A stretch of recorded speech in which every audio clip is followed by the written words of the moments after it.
Please include the following intentions in our prayers. Thanksgiving of Family Conception and Dimal. Birthday Thanksgiving of Fe Garcia. For the souls of Alfredo Garcia. Paganaka, King Pamananggap, King Banal ako minyon, manatiling makalukluk at panayan ding kekatamong ashers, at tumulid ka rin kayong piluklukan, bilang tanda na ikayo na po ing tutuking pumila at tanggap king katawan ng Kristo. Karas king libutad, itasla ding pidaw pagamat, at tanggapan ing banal a sakramento. Ala na pong kailangan sabyan king pamananggap kaniti, uling iti maganap misanan kapamilatana ning pari. Makisanmetong kayo po sana paring masalese, organisado at ligtas sa pamananggap tamo king komunyon. Dakal pong salamat.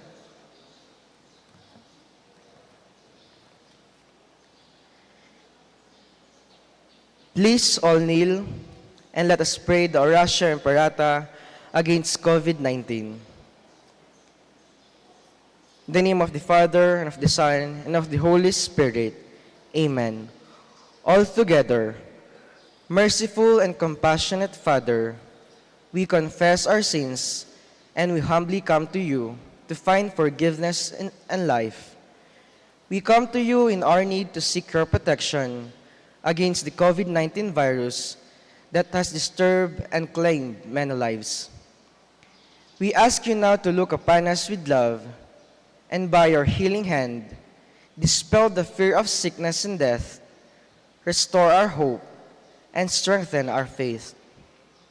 We pray that you guide the people tasked to find the cures for this disease and to stem its transmission. Bless our efforts to use these medicines developed to end the pandemic in our country. We pray for our health workers that they may minister to the sick with competence and compassion.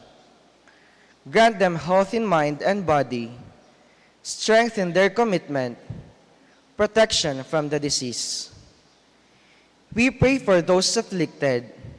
May they be restored to health. Protect those who care for them. Grant eternal rest to those who have died. Give us the grace in these trying times to work for the good of all and to help those in need. May our concern and compassion for each other see us through this crisis and lead us to conversion and holiness. Grant all this through our Lord Jesus Christ, your Son, who lives and reigns with you in the unity of the Holy Spirit, God, forever and ever. Amen. We fly for your protection, O Holy Mother of God. Do not despise our petition in our necessities, but deliver us always from all dangers, O glorious and blessed Virgin. Amen. Our Lady, Health of Sick, pray for us. Saint Joseph, pray for us. Saint Raphael the Archangel, pray for us. San Roque, pray for us. San Lorenzo Ruiz, pray for us. San Pedro Calungsod, pray for us. Saint Simon the Apostle, pray for us. Nuestra Señora del Pilar de San Simon, pray for us. In the name of the Father, and of the Son, and of the Holy Spirit. Amen. Please be seated.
Brothers and sisters in Christ, we are now on the 15th Sunday in Ordinary Time. Please all rise and sing the entrance hymn.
In the name of the Father, and of the Son, and of the Holy Spirit. Amen. The grace of God and our Lord Jesus Christ and the love of God and the communion of the Holy Spirit be with you always. And with your My spirit. dear brothers and sisters, let us acknowledge our sins and so prepare ourselves to celebrate the sacred mysteries.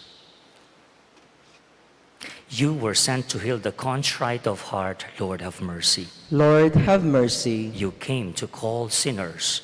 Christ, have mercy. Christ, have mercy. You are seated at the right hand of the Father to intercede for us. Lord, have mercy. Lord, have mercy. May Almighty God have mercy on us, forgive us our sins, and bring us to everlasting life. Amen.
Let us pray.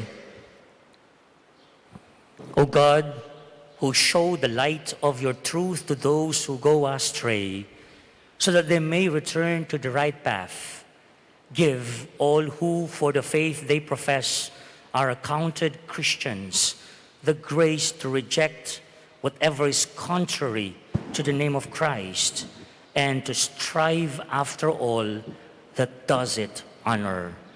Through our Lord Jesus Christ, your Son, who lives and reigns with you in the unity of the Holy Spirit, one God, forever and ever. Amen. Please be seated and listen to the liturgy of the world. The commandments of the Lord are near to us, written in our hearts. We need only to carry them out in the daily events of life. Let us now listen to the first reading. A reading from the book of Deuteronomy. Moses said to the people, "If only you would heed the voice of the Lord, your God, and keep his commandments and statutes that are written in this book of the law, when you return to the Lord, your God, with all your heart and all your soul, for this command that I enjoin on you today is not too mysterious and remote for you. It is not up in the sky that you should say, 'Who will go up in the sky to get it for us and tell us of it, that we may carry it out?' Nor is it across the sea that you should say, 'Who will cross the sea to get it for us and tell us of it, that we may carry it out?' No, it is something very near to you, already in your mouths and in your hearts. You have only to carry it out." The word of the Lord. Thanks be to God. Turn to the Lord in your need, and you will live. Turn to the Lord in your need, and you will live. I pray to you, O Lord, for the time of your favor, O God. In your great kindness, answer me with your constant help. Answer me, O Lord, for bounteous is your kindness. In your great mercy, turn toward me. Turn to the Lord in your need, and you will live. I am afflicted and in pain. Let your saving help, O God, protect me. I will praise the name of God in song, and I will glorify him with thanksgiving. Turn to the Lord in your need, and you will live. See, you lowly ones, and be glad. You who seek God, may your heart revive. For the Lord hears the poor, and his own who are in bands, he spurns out. Turn to the Lord in your need, and you will live. For God will save Zion and rebuild the cities of Judah. The descendants of his servants shall inherit it, and those who love his name shall inhabit it. Turn to the Lord in your need, and you will live. Christ Jesus is both the image of invisible God and of the lowly person. By becoming man, he has taken the face of every man and woman. Let us now listen to the second reading. A reading from the letter of St. Paul to the Colossians. Christ Jesus is the image of the invisible God, the firstborn of all creation. For in him were created all things in heaven and on earth, the visible and the invisible, whether thrones or dominions, or principalities or powers. All things were created through him and for him. He is before all things, and in him all things hold together. He is the head of the body, the church.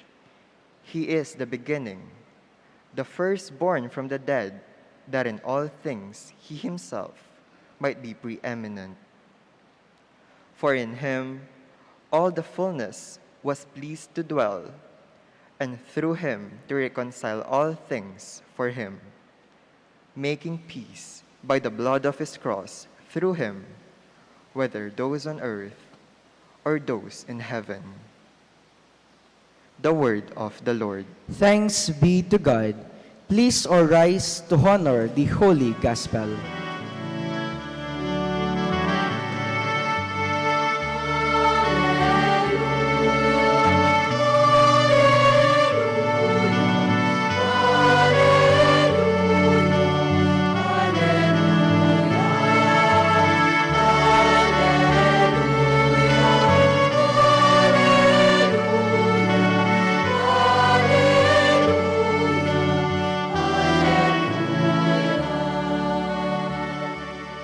Your words, Lord, are spirit and life.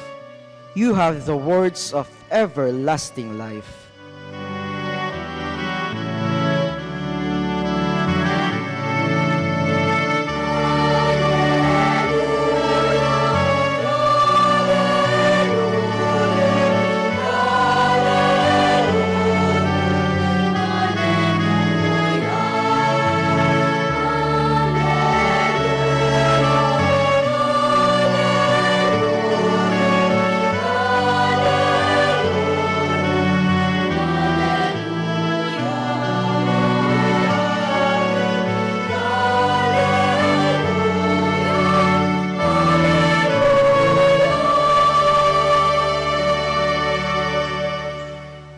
The Lord be with you. And with your spirit, A reading from the Holy Gospel according to Saint Luke. glory to you, O Lord.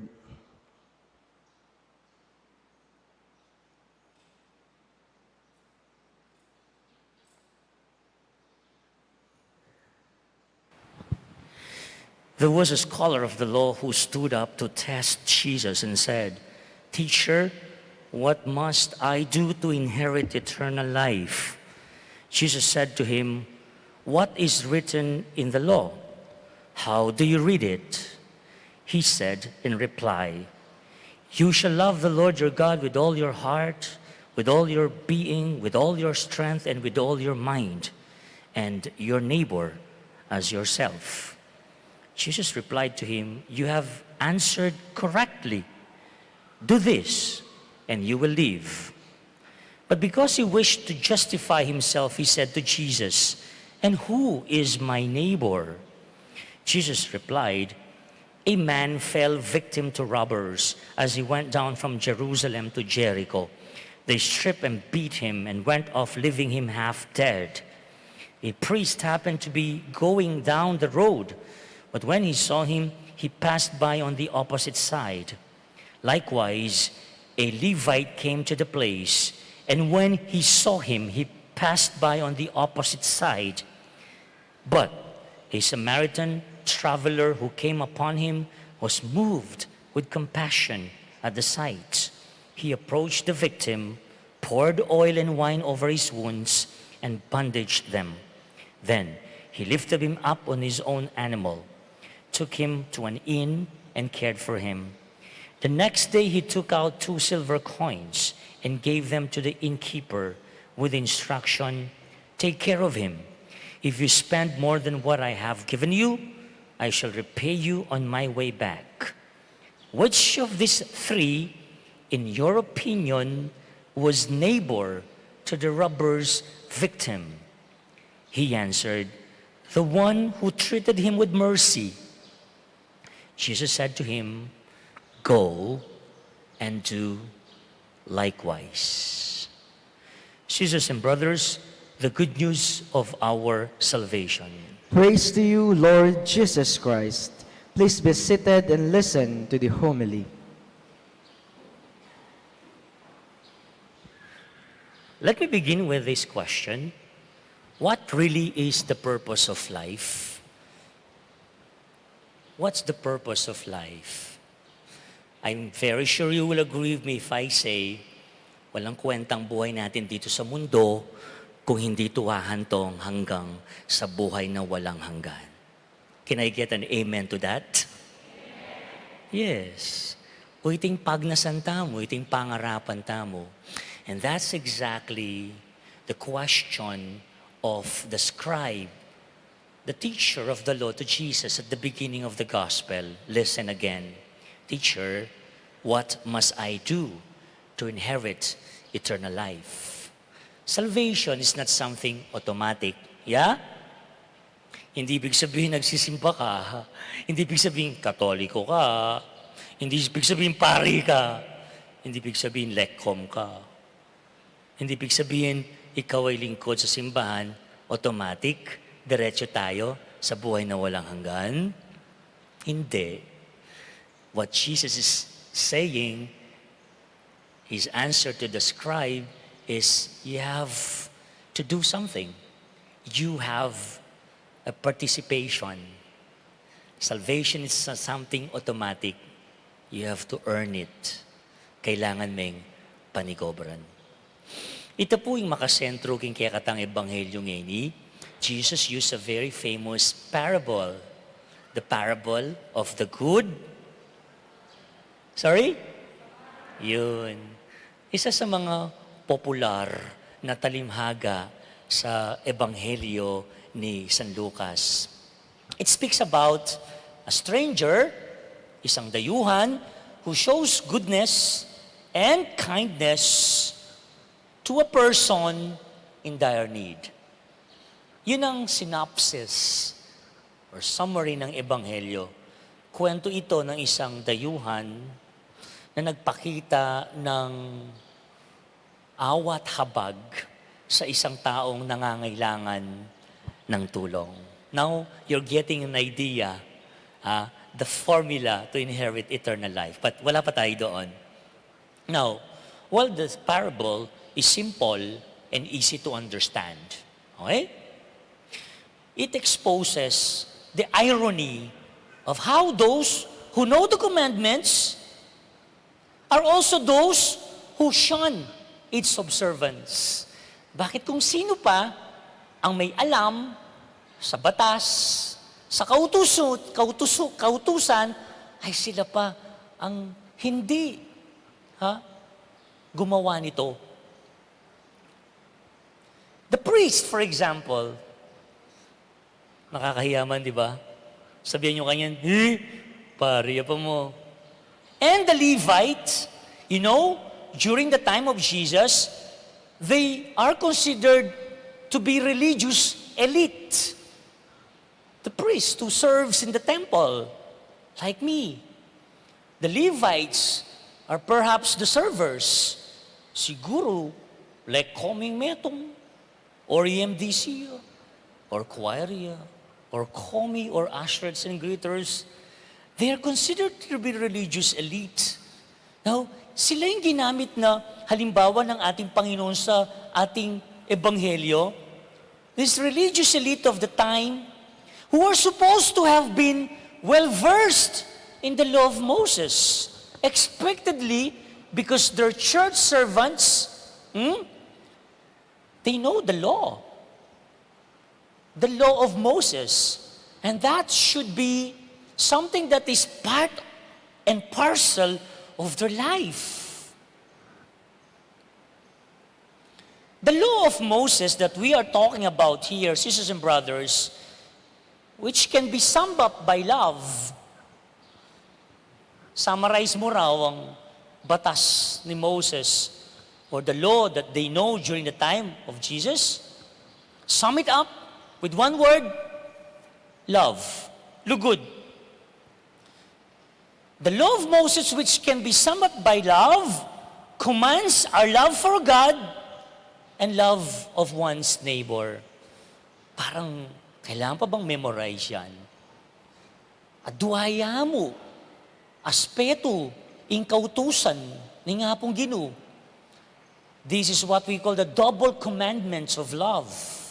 Love of God and love of, come on, look at my hand, love of neighbor. Lugod kin Diyos at lugod kin kaparang tao. Exactly that was the response of Jesus to the teacher of the law.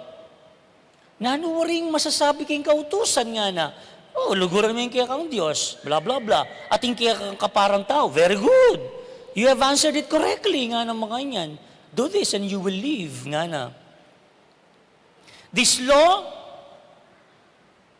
in reality, is not complicated.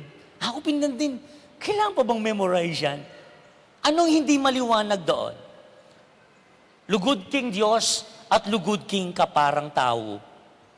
This law is not complicated. Again, let's go to the book of Deuteronomy.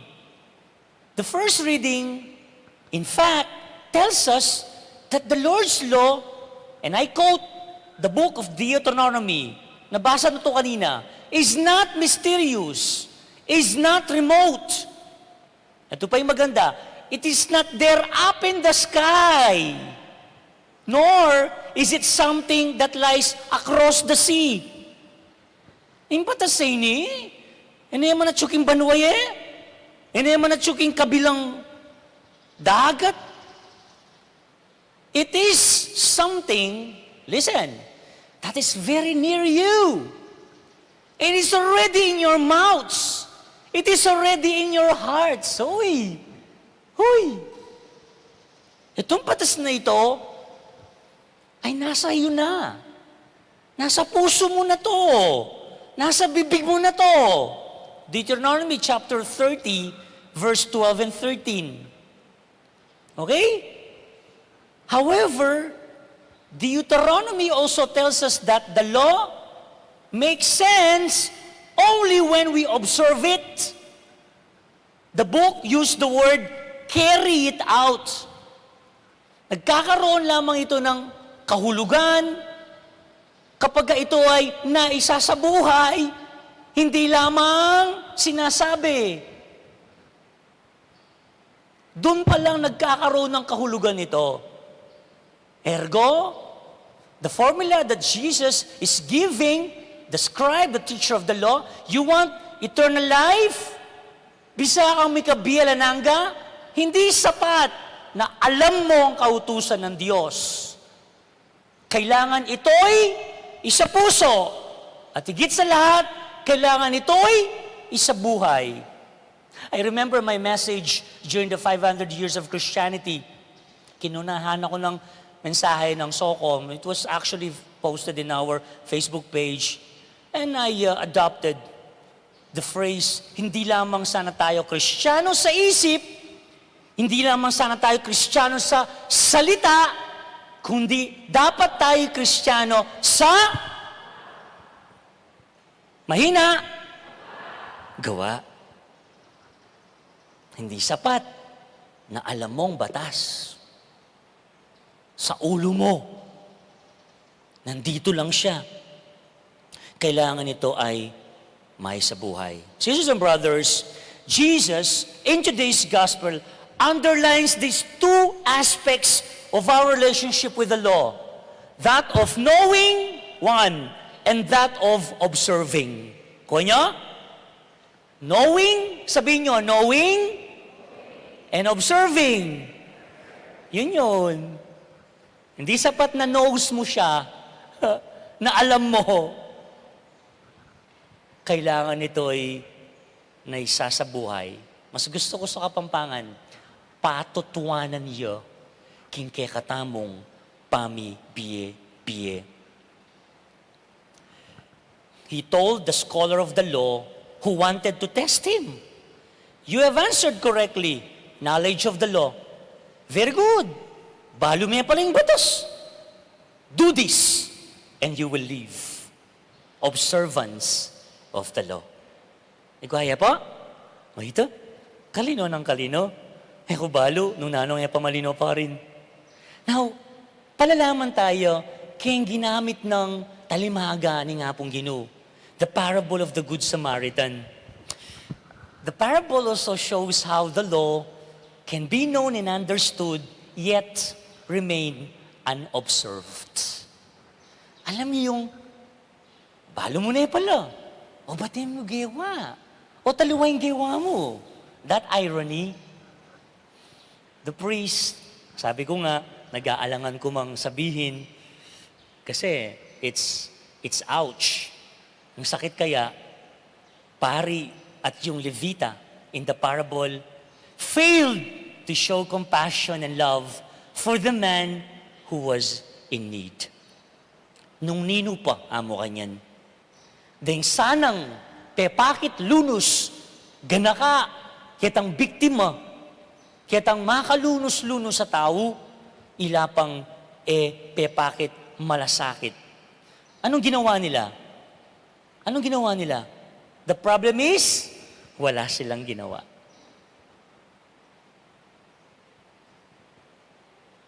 There's a very good word in English.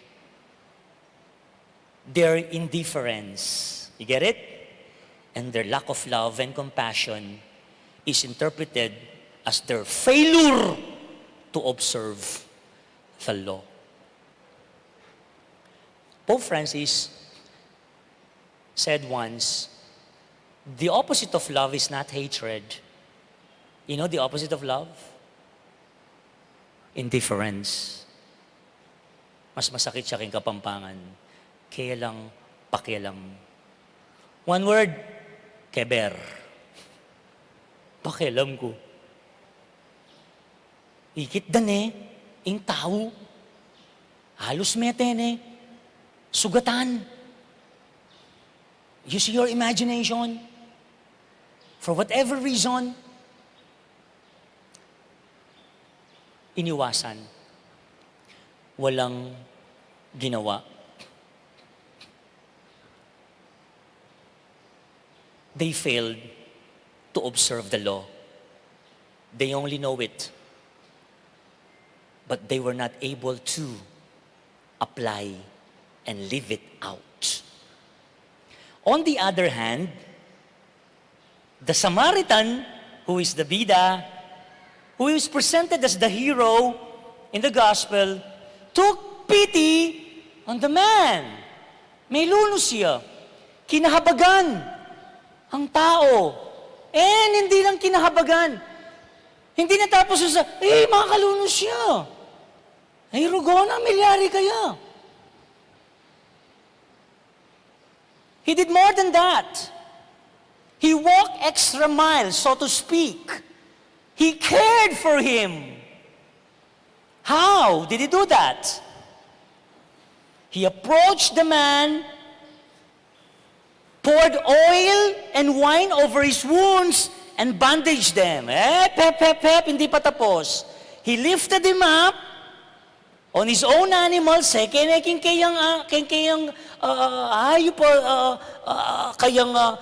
daralan, took him to an inn and cared for him. Hindi pa tapos. The next day, he took out 2 silver coins and gave them to the innkeeper with the instruction, ika nang bala na yabe, take care of him.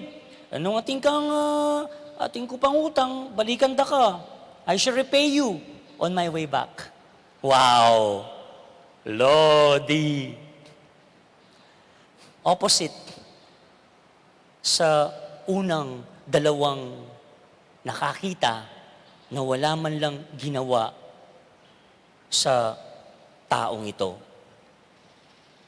This parable also expressed or exposes the cultural biases of the time, which became a stumbling block to their understanding and observance of the law. Napaka-interesting po ito. Share ko lang po sa inyo. I just read this. It is interesting how Jesus made the Samaritan the hero of this parable and not the religious elite of his time.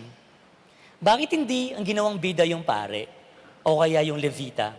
Ang ginawang bida ito pang dayuhan. Itong Samaritano.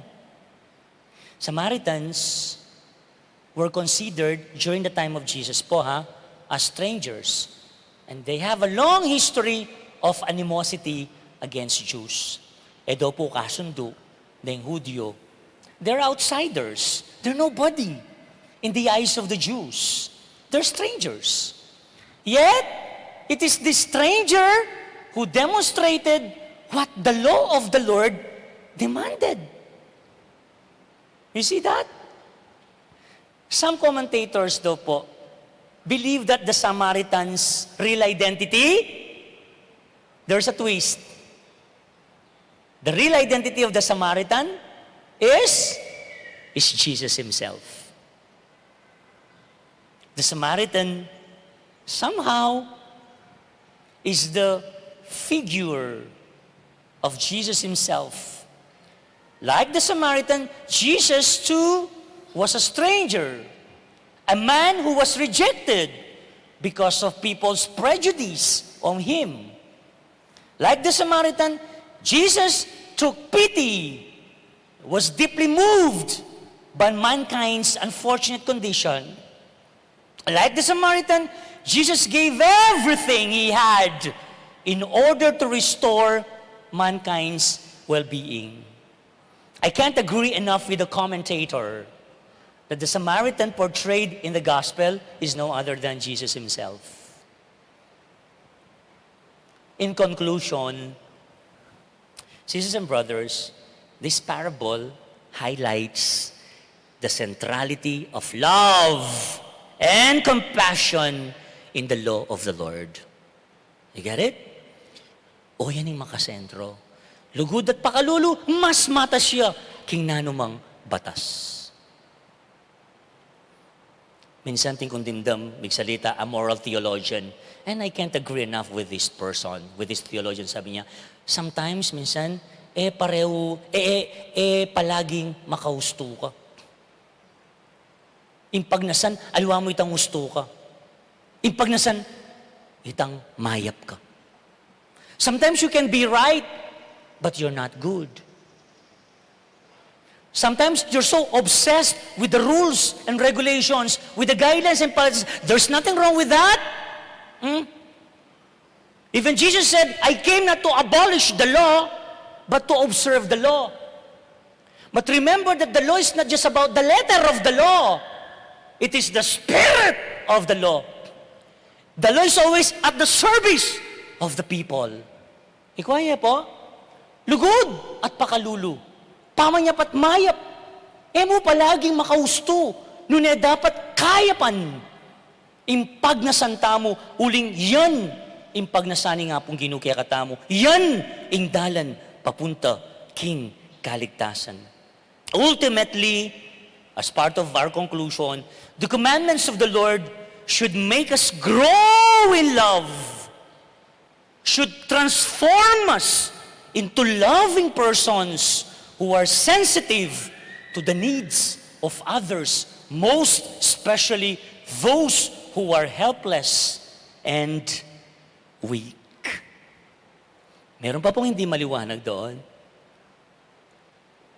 Just a application of this commandment, concretizing it in our parish. And there's one thing, I always say this, that I brag as your parish priest.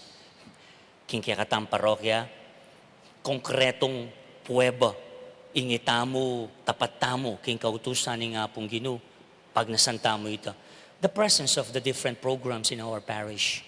Muna na pong dili, inintelakad ni minuna ka na ako, thanks to Among Homer, my predecessor, who established Bahay Pagbabago ni Apong Pilar. 7 na yung batches na natapos bago ako dumating, kaya tinuloy natin yon, and that is upon the request of the Archbishop. Bakit? Ano ba yung Bahay Pagbabago? Anong vision, mission nito? For those of you who are still not aware, kiniya mo pong gulutin niyo. We cater to the needs of the least, the last, and the lost. Particularly, betang may pariwara. Kapatid, paul ning bawal a panulong. We welcome them, while the government or some other people see them salot sa lipunan. Wala nang pag-asa yan. Tuldukan na yan. Tumba na yan. Bang, bang, bang. No, siree. Sa simbahan, hindi ganyan ang pananaw natin sa kanila. Everybody deserves a second chance. Only if you help them, guide, and assist them. After all, they are also children of God. Amen? I can go on and on and on. Sarado lang po dahil sa pandemic. And we are committed to continue it once everything becomes more safe. The last is, well, di tayo nagbibuhat ng bangko, pero just sharing with you how inspired we are to come up with the sentro ng pakalulu para ka rin pakakalulu. What we call the Church of the Poor program. Ito ay isinilang nung panahon ng pandemya. 2 years ago, we celebrated our second year anniversary. And this is our concrete response to help and to assist those who are in need in our own way. 400 families were adopted during the time. Kahit konti lang ang tulong na binibigay.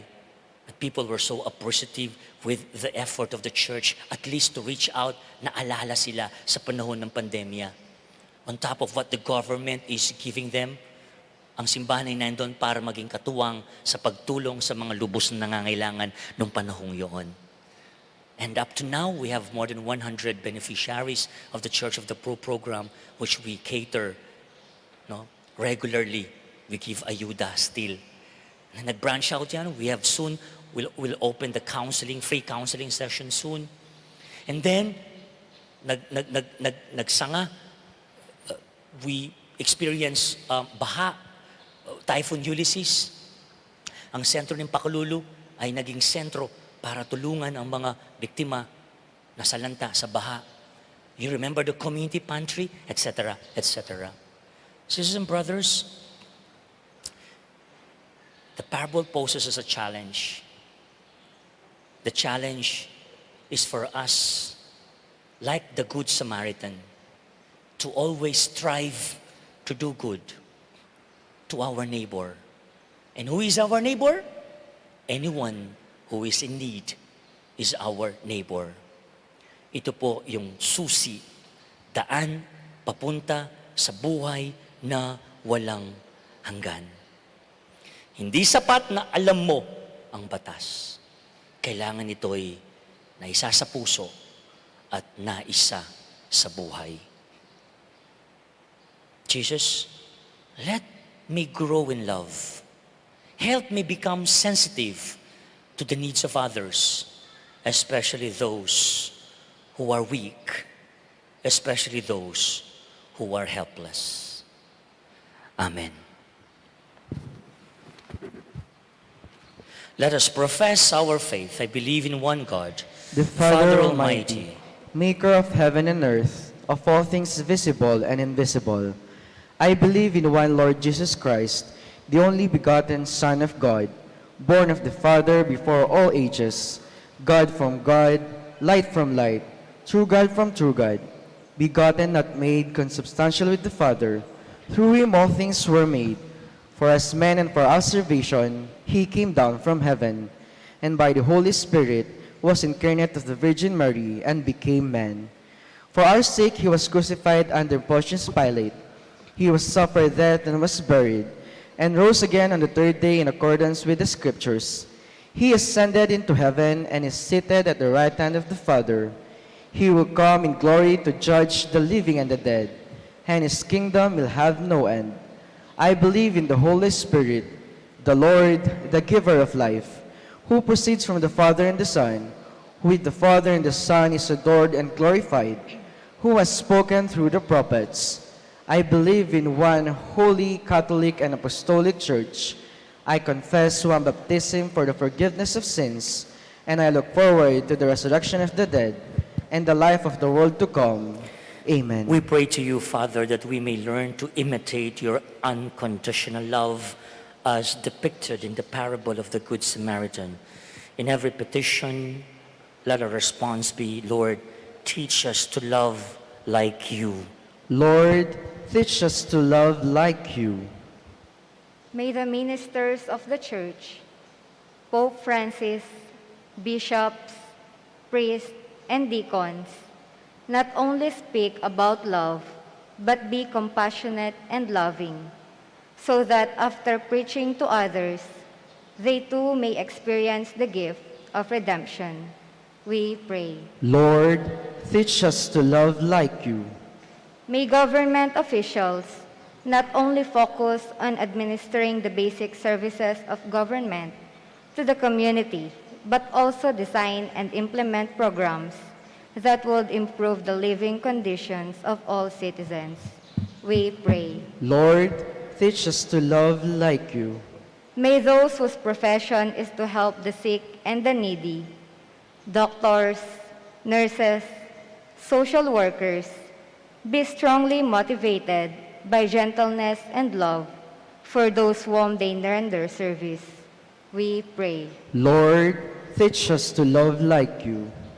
May those who lie wounded on the road, street children, victims of sexual abuse, the old and the lonely, find good Samaritans who will assist them and restore their health and confidence in you, O God, and in themselves. We pray. Lord, teach us to love like you. May our departed brethren enter in your eternal love. We pray. Lord, teach us to love like you. Let us now pray in silence our urgent personal concerns and of our community. And also we include in our prayers all those who have asked us to pray for them. And they are the following.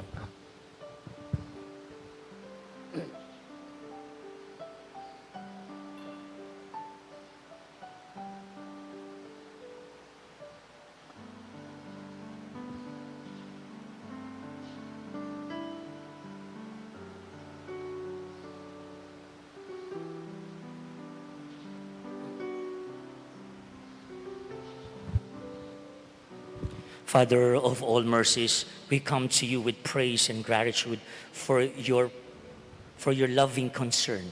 May your Spirit be always with us as we strive to live your commandment of love. We ask this through Christ our Lord. Amen. Please be seated for the liturgy of the Eucharist. Amen.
Please all rise.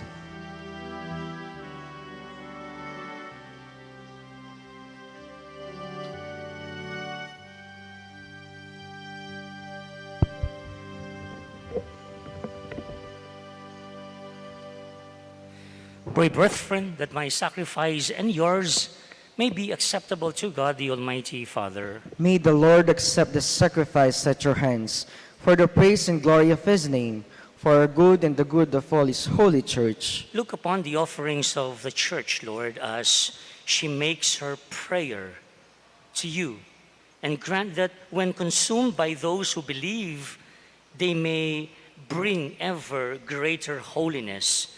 We ask this through Christ our Lord. Amen. The Lord be with you. And with your spirit, Lift up your hearts. we'll lift them up to the Let us Lord. give thanks to the Lord our God. It is right and just. It is truly right and just, our duty in our salvation, always and everywhere to give you thanks, Lord, Holy Father, Almighty and eternal God, for you so loved the world that in your mercy you sent us the Redeemer to live like us in all things but sin, so that you might love in us what you loved in your Son, by whose obedience we have been restored to those gifts of yours, that by sinning we had lost in disobedience. And so, Lord, with all the angels and saints, we too give you thanks, as in exaltation we acclaim.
You are indeed holy, Lord, the fount of all holiness. Make holy, therefore, these gifts, we pray, by sending down your Spirit upon them like the dew fall, so that they may become for us the body and blood of our Lord Jesus Christ. At the time he was betrayed and entered willingly into his passion, he took bread and giving thanks, he broke it. He gave it to his disciples, saying, "Take this, all of you, and eat of it, for this is my body, which will be given up for you."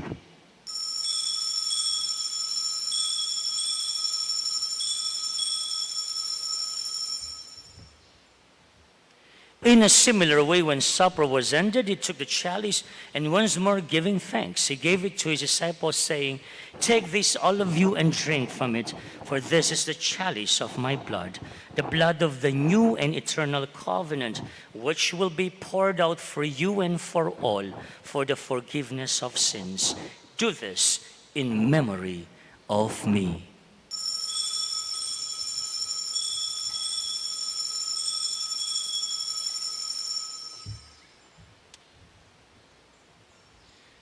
The mystery of faith.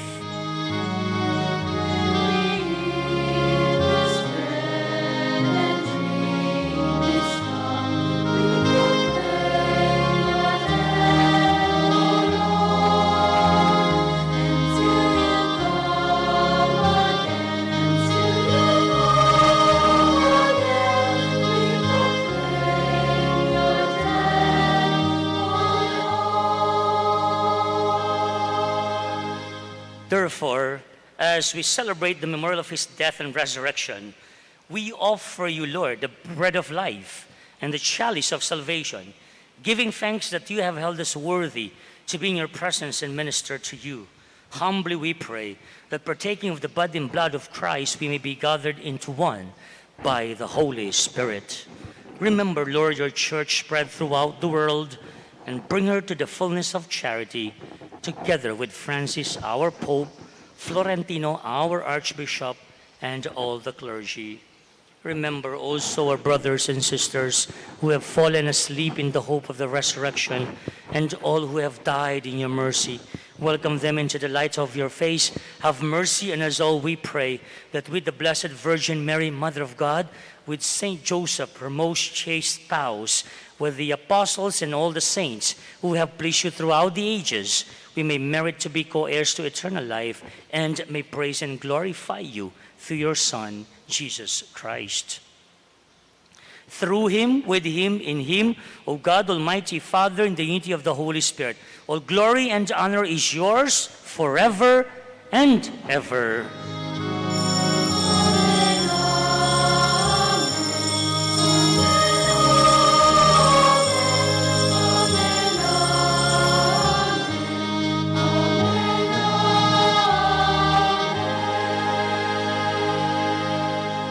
At the Savior's command and formed by divine teaching, we dare to say,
deliver us, Lord, we pray, from every evil.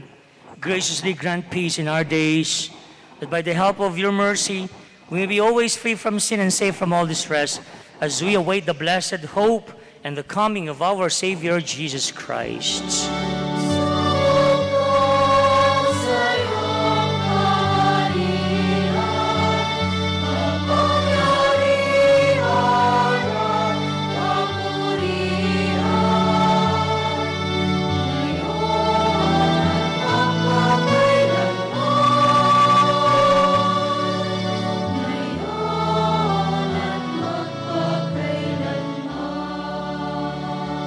Lord Jesus Christ, who said to your apostles, "Peace I leave you, my peace I give you." Look not on our sins, but on the faith of your church, and graciously grant her peace and unity in accordance with your will, who live and reign forever and ever. Amen. The peace of the Lord be with you always. And with your Let us spirit. now offer each other the sign of peace. Peace to all. Peace be with you.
Sisters and brothers, this is the Lamb of God. This is Jesus our Lord, He who takes away the sins of the world. We love because He first loved us. How blessed are we who are invited to partake to His supper. Lord, I am not worthy that you should enter under my roof, but only say the word, and my soul shall be healed.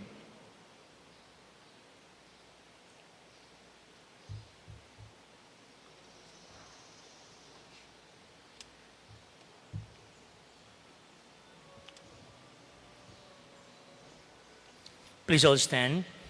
Just a very brief reminder. You've been told of the reception of the Holy Communion. We go back to the usual practice. You have stations, communion stations. You'll be accompanied by the usherettes and greeters. Please wait for your turn later. We'll do it per row, all right? And Father will lift the body of Christ, and everybody will say Amen. And then per row, form your lines at the middle, and then receive the communion silently in your hand. Go back to your seats and start your prayer in silence. Salamat po. Sisters and brothers, the body of Christ. Amen. Please be seated. For those who cannot receive the Holy Communion, let us pray the spiritual act of communion. My Jesus, I believe that you are present in the most blessed sacrament. I love you above all things, and I desire to receive you into my soul. Since I cannot now receive you sacramentally, come at least spiritually into my heart. I embrace you as if you were already there. I unite myself wholly to you. Never permit me to be separated from you. Amen.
Please all rise.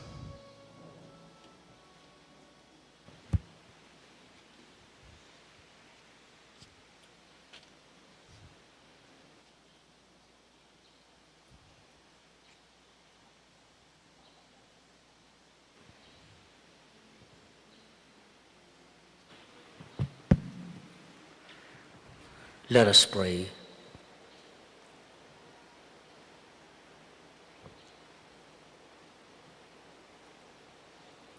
Having consumed these gifts, we pray, O Lord, that by our participation in this mystery, its saving effects upon us may grow.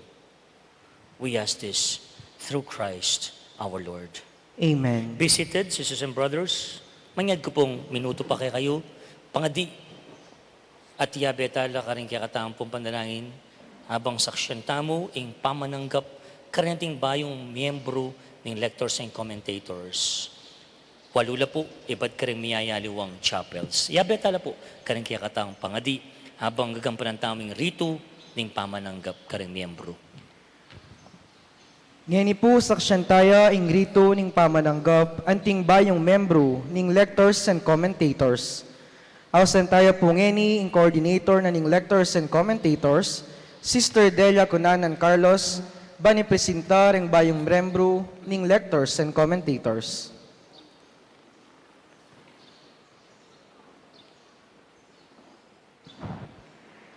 Kaluguran ming Reverendo Padre Enrique M. Luzong, matula at malugod ko lang pong pipresenta kaya kayo, reting kapatid kong magnasang sumuyo king kasiwon, anting lectors and commentators, kining kakatamong parokya, ing parokya ng Apong Pilar.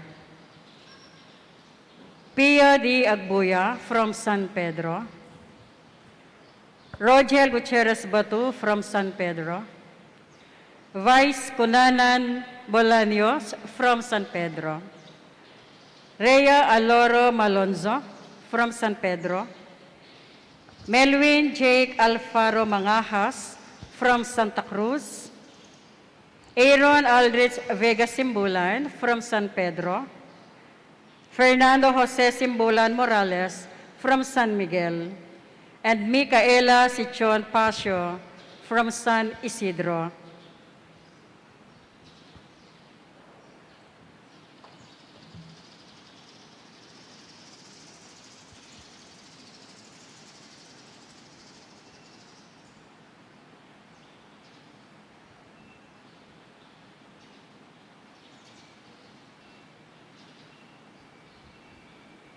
Kaluguran ming Reverendo Padre Enrique M. Luzong, at sulaketi arap ning altar ning Ginoo, ban italagara ring sarili da, king kasiwan, anting lectors and commentators, king kekatang parokya.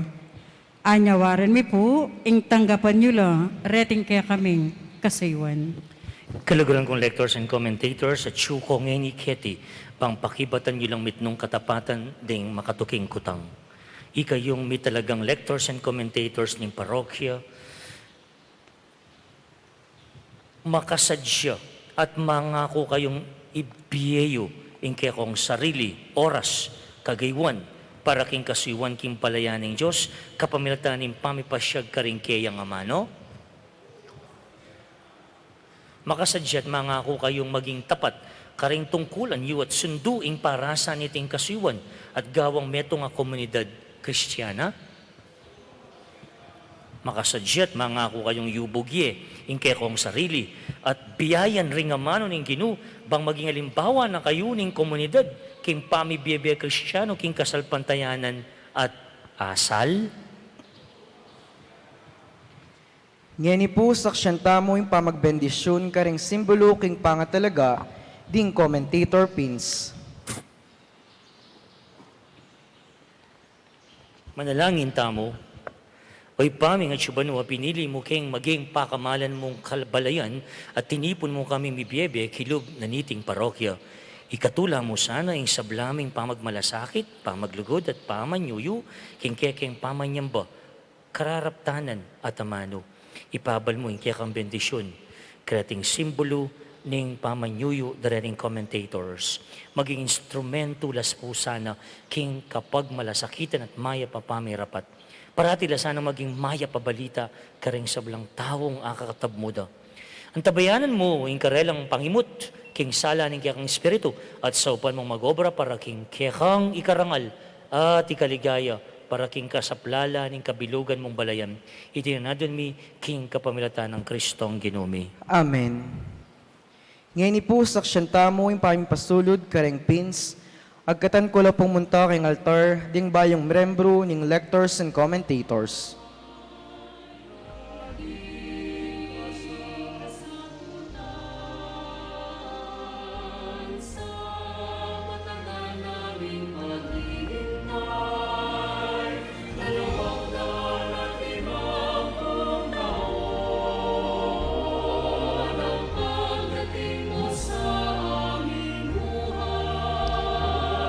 Pasasalamat at debosyon, buong puso namin inaalay. Birhen ng bilang, mahal na ina, mula sa'yo ay isis, aming magmasdan. Birhen ng bilang, Maria.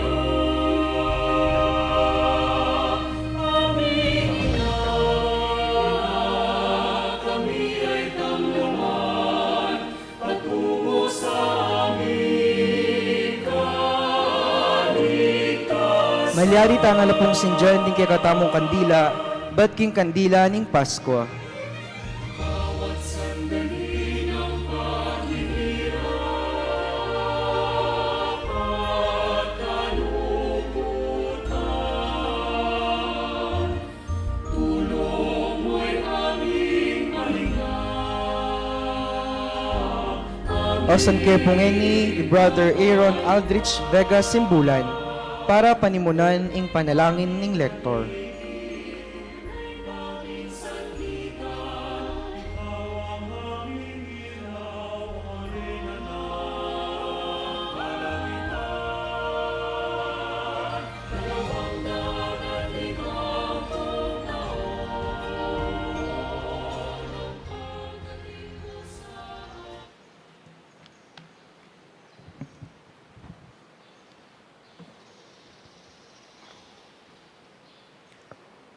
Siklod tamo po.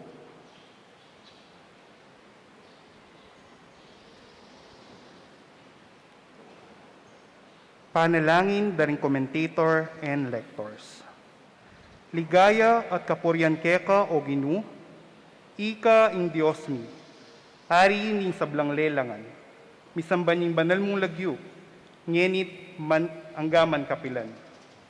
Inaw sa tinubod, ban manasbuk king kekang amano, bistat man may naku at matbod, pasiknangan me ing kaladwa ko. Anting pisag ng Jeremias, a propeta, kakula naman maging amano. Ingamano mo, yaing kakong tula, at babyesaya king puso ko. Buklat mo ngan puso rin ka kumakaramdam. Baning kekang siwala, yaing karelang atingiran. Potang kaku ng papasyag, kambening pusong malam. Ingkaya kang amano, king tapat mong balayan. Emo pabustan, king inguri na ning biyeko, yang maging sagabal, king kakong pamanyuyo. Linisan ming parati ing kaisipan ko't puso, ban biyeko sa lamin, ning tune ning kekang amano. Amen. Amen.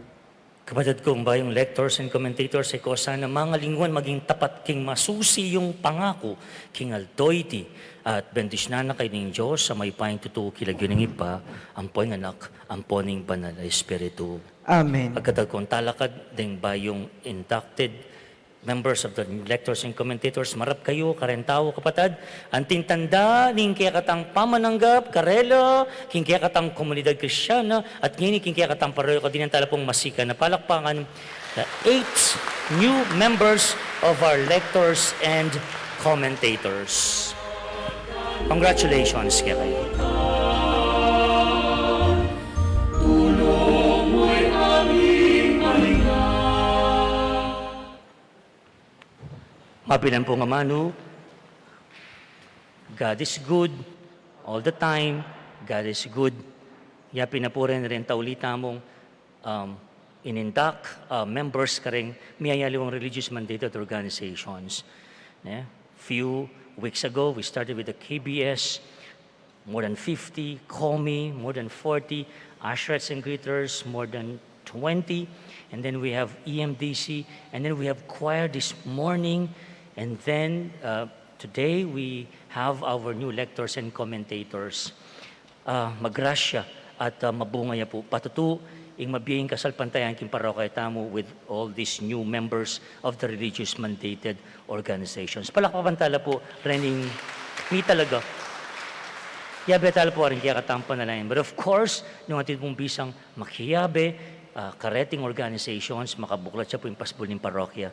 Just see us at the office. Dakal salamat, karimen ang tabi, at many muna, kaniting induction, the PPC, the PFC, particularly the Ministry on the Liturgy. Karenggang sinuyo, kaniting misa, dakal pong salamat kaya kayo, at may nantabi, of course, at rin pengari or guardians na rin kakatamang pong lectors and commentators sa may indak. Kaya kayo nga pong sinimba, dakal-dakal pong salamat. By the way, rin kakatang schedules po, in due time, we go back to the normal schedule. Huling magbalik ta na po from the seating arrangements to the reception of the Holy Communion, pati po schedule kanya. Watch out, ilatang kakatamo pong schedule king parokya. Aside ka rin 2 masses in the morning, we will have a mass in the afternoon in due time, and then the daily masses also. I-post nila po rin ba yung schedules once may finalize nila po, and pray for the parish finance and parish pastoral council. We will have our 3-day parish pastoral planning. Sana po mabungaya at iting planong pastoral ni makadagdagya king pamipalalam at pamamunga kasalpantayan kiniking katang parokya. Thank you to our live Facebook viewers. Maraming pong salamat. Ano pong oras dyan sa inyo for always tuning and joining us in our liturgical celebration. We have guest seminarians from the Mother of Good Counsel Seminary visiting our parish. They're in the college level from the Philosophy 2. From San Jose Parish, Emmanuel Simon Lissing. From San Nicolas de Tolentino Parish in Macabebe, Jeric Melvin Salas. And from the Christ Eternal Priest from Sulipan, we have Justin Gumabon, together with our seminarian from our parish, from San Pedro, Jeshrom Marie Cordova. So, apat la po rin seminaristang kaya beta mo. Ila po nga tsuking gulot ti sinaup mig-serve. Let's welcome them with a warm round of applause. Thank you po. Our prayers to all of you, kapatid, po-tapoting bisang lunggob seminaryo, want to discern and follow the voice of the Lord. And po, please feel free to visit us in the office. Thank you for your attention. Now stand to receive the final blessing.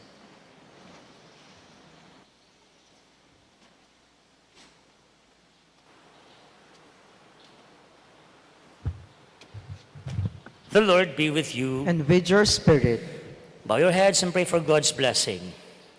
Say amen after each blessing. May the Lord bless you and keep you. Amen. May He let His face shine upon you and show you His mercy. Amen. May He turn His countenance towards you and give you His peace. Amen. And may the Almighty God bless you all, the Father and the Son and the Holy Spirit. Amen. Go in peace, glorifying the Lord by your life. Thanks be to God. Again, have a blessed Sunday ahead.